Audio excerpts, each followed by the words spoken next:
Hi guys, so welcome to the Pitch Podcast. I'm Maddie Levin, And I'm Kelsey Portales. and today we're gonna be talking about the Cubs and why they're good and stuff, and about they had a really long losing streak, so we'll talk about that. Okay. So the Chicago Cubs are one of the most famous baseball teams in their country.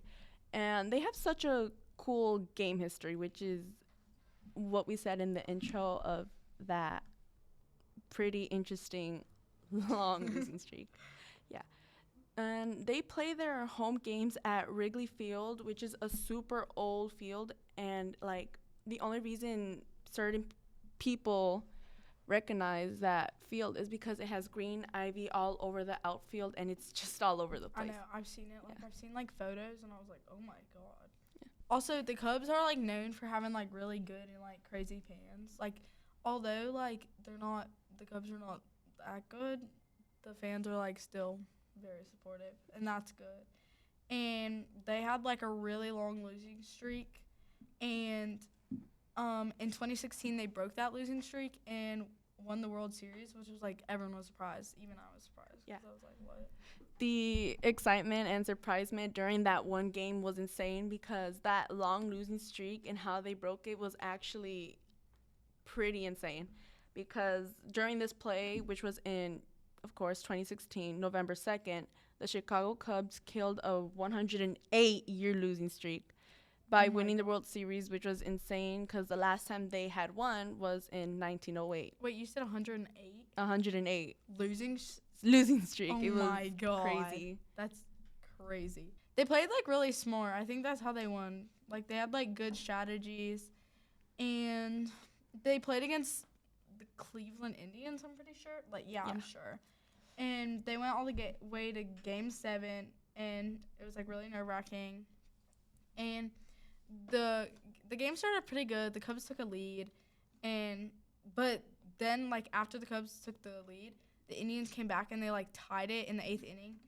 And after a home run that shocked everyone, it started raining and the game had a delay, I'm pretty sure. And during that delay, the Cub players got together and gave each other a pep talk, promising they wouldn't give up because they tied it up to 6-6, and I too would be nervous.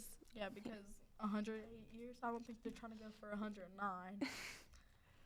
I bet it was really insane and special because they haven't won in so long, so I bet the fans are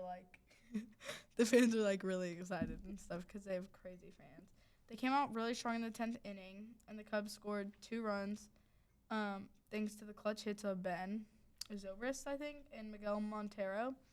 And the Cleveland, they tried to come back but only scored 1 run. And then the Cubs, they got the final out, and they finally won. It was a really close game. It was 8-7, which is really Yeah, close. the Cubs got 8, and the 7 went to Cleveland. This was in they ended the curse they had definitely a curse. Yeah, it was called the curse since 108 years. It was the first time winning since 1908, which is a really long time. I wasn't even born. Yeah. My mom wasn't even born. Yeah, it was actually very good hit for the Cubs too, because it shows that the players actually work hard and try their best, and even when they lost, they kept trying for years.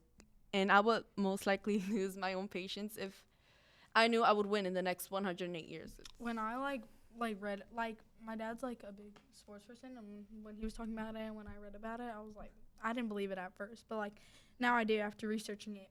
Initially, there was no exact winning pitcher, but the one who got the credit to win on their record was Chapman. He came into the game during the 8th inning while the Cubs were still ahead at 6-3.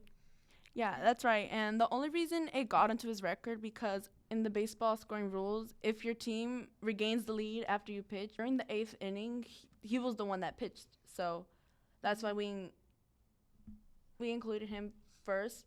Oh, also, when Chapman gave up on trying home runs, he still got the run on his record because the Cubs took back the lead right after his turn on the mound. I was shocked. I didn't believe it. That's it. Yeah, that's basically it. Thanks for listening to the Pitch Podcast.